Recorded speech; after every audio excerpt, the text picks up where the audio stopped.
Karen's arrogance backfired. Twice, when her car vanished from his driveway. For months, Thomas, a hardworking black homeowner who valued his peace, endured the same infuriating sight. HOA Karen's shiny white SUV sitting squarely in his driveway like she owned it. At first, he thought it might be an honest mistake, a one-time parking mishap.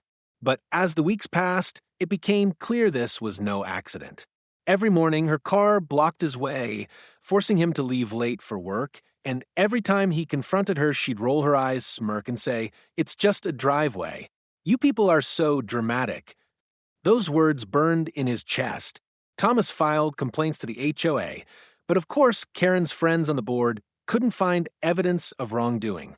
One evening, after returning from a long shift, he found her SUV once again sitting there, this time with a fresh coffee cup on the hood, like a mocking trophy. That night, Thomas decided enough was enough. He contacted the city parking enforcement, showed them the photos and timestamps he'd meticulously documented, and the next morning, a tow truck arrived. Karen stormed out in her robe, screaming about neighborhood harassment and knowing her rights, but it was too late. Her precious SUV was already halfway down the street.